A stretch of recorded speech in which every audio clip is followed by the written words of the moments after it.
धार शहर में मुखबिर ही निकला आरोपी। श्याम ऑटो पार्ट्स दुकान में अवैध मादक पदार्थ रखकर पुलिस को कॉल कर गुमराह किया था। नए भारतीय न्याय सिद्धांत के आधार पर धार पुलिस ने धार में बहुचर्चित अवैध मादक पदार्थ मामले में सनसनीखेज खुलासा किया है, जिसमें मुखबिर ही उक्त घटना का षड्यंत्रकारी निकला है। पूरे घटना की जानकारी देते हुए जिला पुलिस अधीक्षक मनोज कुमार सिंह ने प्रेस वार्ता के माध्यम से बताया कि 5 जुलाई को धार पुलिस को अवैध गांजे की डिलीवरी की मुखबिर से सूचना मिली थी, जिसके बाद हटवाड़ा स्थित अंग्रेजी शराब दुकान के सामने श्याम ऑटोमोबाइल की दुकान के ऊपर समर्पण पिता श्याम सुंदर खत्री के मकान की सघन तलाशी ली गई, जिसमें मकान की दूसरी मंजिल पर बिस्तर पेटी के अंदर कुल 1 किलो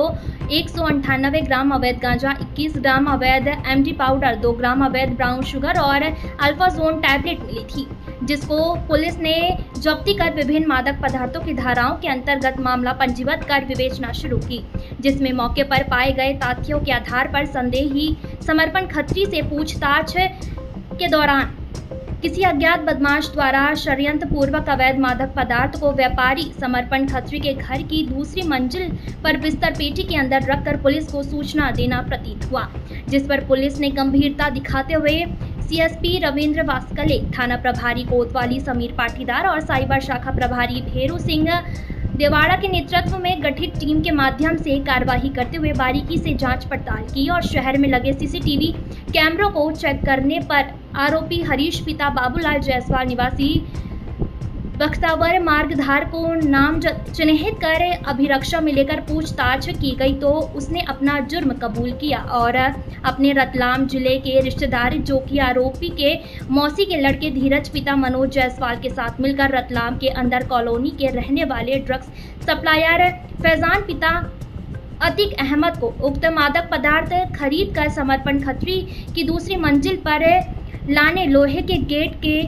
ताले की चाबी जो कुछ दिनों पूर्व चुराकर घटना के एक दिन पूर्व रात्रि में अवैध रूप से घुसकर बिस्तर पेटी में उक्त मादक पदार्थ षड्यंत्र पूर्वक रखना बताया। षड्यंत्रकर्ता हरीश जायसवाल अपने पड़ोसी समर्पण खत्री के घर पर मादक पदार्थ रखकर पुलिस को मिथ्या मुखबिर सूचना देकर उसके घर की तलाशी करवाने मामले पर विभिन्न धाराओं में प्रकरण दर्ज कर गिरफ्तार किया है, जिसे आज न्यायालय में पेश करके रिमांड पर लिया गया। साथ ही आरोपी हरीश जायसवाल द्वारा फरियादी दीपक यादव के मोबाइल फोन से सिम चुराकर उक्त घटना षड्यंत्र पूर्वक घटित करने पर फरियादी दीपक यादव की रिपोर्ट पर थाना कोतवाली धार पर अपराध पंजीबद्ध करवाया गया है। घटना में हरीश पिता बाबूलाल जायसवाल जाति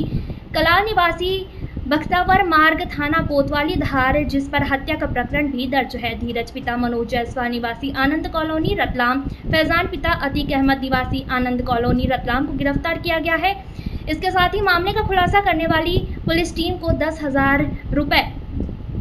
नगद इनाम देने की घोषणा भी एसपी द्वारा की गई है। वहीं पुलिस द्वारा किए गए खुलासे के बाद सिंधी समाज धार द्वारा एसपी सहित कार्रवाई करने वाली पूरी पुलिस टीम को सम्मानित भी किया गया है और निष्पक्ष कार्रवाई पर आभार जताया है। धार न्यूज चैनल से हंसराज सोनवानिया की रिपोर्ट। देखिए 5 जुलाई को एक सूचना प्राप्त हुई मेरे मोबाइल नंबर पे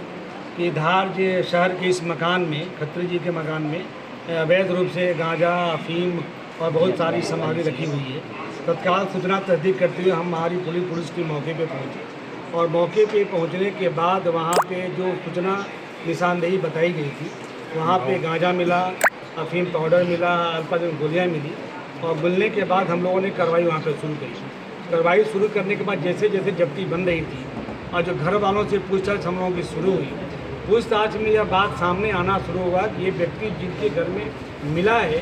ये लोग इस पर लिप्त नहीं है। उनसे बातचीत करने के बाद कहाँ से लाए, कैसे लाए, उनसे बातचीत क्रम में संदेह हो रहा था कि संभव कि व्यक्ति लोग दोषी न हो। इसी क्रम में घर वाले, मोहल्ले के लोग मेरे पास आए। उन लोगों ने बताया कि सर कहीं से तस्दीक कर लीजिए कि घर वाले इसमें सम्मिलित नहीं, अच्छे लोग हैं। तो पूरी घटनाक्रम को तस्दीक करने के बाद चूँकि NDPS का मामला था, जहाँ से जब्ती होती है वहीं गिरफ्तारी भी करनी पड़ती है। पूरे प्रकरण को मैंने अपने वरिष्ठ अधिकारियों को अवगत कराया, पुलिस मुख्यालय, IG साहब सबको बताने के बाद मैंने कहा कि नहीं, न्याय करना आवश्यक है। तो हम लोगों ने प्रकरण तो पंजीबद्ध कर लिया था बट गिरफ्तारी नहीं करी थी और हम लोगों ने इसकी जाँच करना पूरी तरह शुरू किया। जाँच के क्रम में जब मामला उलझती चला गया, यह लगा कि जिसके घर से जब्ती हुई है नहीं मिला है, तो हम लोगों ने जो मुखबिर का फ़ोन मेरे पास आया था उस नंबर को हमने तस्दीक करना शुरू किया, उसको उठाया, उससे बातचीत करना शुरू हुई। यह पता लगा कि वो व्यक्ति किसी दूसरे का मोबाइल नंबर लेकर के उससे फ़ोन के एसपी साहब को किया है, मुझे किया है। उसके तह में हम जाने लगे, लेकिन बार बार पूछताछ करने के बाद यह व्यक्ति स्वीकार नहीं कर रहा था। तो हम लोगों ने पूरा मोबाइल फॉरेंसिक, साइबर फॉरेंसिक, पूरी PSTN डाटा, सीरियल एनालिसिस सबके माध्यम से हम लोगों ने तस्दीक करने का प्रयास किया कि आखिर ये सामान आया कहाँ से। तो जो व्हाट्सएप चैटिंग हो गया, मोबाइल फॉरेंसिक हो गया, सबकी जांच करने के बाद हमारी साइबर की टीम ने काफ़ी इस पर मेहनत किया है। TI समीर ने काफ़ी मेहनत किया, CSP कोतवाली, TI नौगांव, सब लोगों ने काफ़ी मेहनत किया। मेहनत करने के बाद हम लोगों को यह पता चल गया व्हाट्सएप और चैटिंग के माध्यम से कि फैजल नाम का व्यक्ति है जिसके से इसका लेना पता चला। तो हम लोगों ने सबसे पहले जो सोर्स था उसको उठाने का प्रयास किया। तो हमारी पूरी टीम ने बहुत मेहनत करके और फैजल को उठाया, और फैजल को उठाने के बाद अब बात सामने आई कि फैजल ने धीरज नाम के एक व्यक्ति को दिया था जो जौहरा रहने वाला था। धीरज हरीश का संबंधी लगता है। तो हरीश धीरज के माध्यम से रतलाम जौहरा से पूरा माल बुलवाया, और इसकी कुछ व्यापारिक प्रतिस्पर्धा थी और कुछ कुदृष्टि थी, जिसके कारण इसने पूरा NDPS का ये सामान प्लांट करके सामने वाले को बुरी तरह फंसाने का प्रयास किया था। तो ये मेरे लिए बहुत चैलेंज था, पूरी पुलिस के लिए बहुत चैलेंज था कि किसी को न्याय दिलाना हमारा परम कर्तव्य होता है, न कि किसी को दंड दिलाना।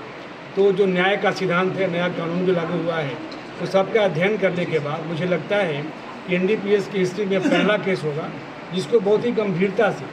बहुत ही संजीदगी से हम लोग लेकर के पूरी 4 दिन हमारी पूरी टीम बहुत मेहनत करके हम लोगों ने सही मुलजिम को पकड़ लिया है। पकड़ को गिरफ्तार करके हम लोग पुलिस रिमांड ले रहे हैं। और सबसे खुशी की बात यह है कि जिसके घर में रखा गया था, जिसकी पोजीशन से मिलता है, जो सीधे मुलजिम बन सकता था, वैसे लोगों को न्याय दिलाने में हम लोग सफल हुए हैं। नहीं तो पूरा परिवार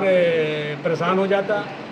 जो कोई अपराध किया नहीं है उसको जेल जाना पड़ता अगर हम लोग त्वरित और गंभीर और पूरा माइन्यूट विवेचना नहीं करते। तो मुझे अपनी पूरी पुलिस टीम पे गर्व है, TI कोतवाली पे गर्व है, CSP कोतवाली पे गर्व है, साइबर की पूरी टीम, भैरू सिंह देवड़ा की पूरी टीम, TI नौगांव पे पूरा गर्व है। इन लोगों ने मेरे निर्देश के पालन में बहुत गंभीरता से बारीकी से जांच किया और सही मुलजिम को पकड़कर हम लोगों ने सही व्यक्ति को न्याय दिलाने का मैं सफलता हासिल करी। इस काम के लिए मैं अपनी पूरी टीम को 10,000 रुपये कैश रिवार्ड देता हूँ।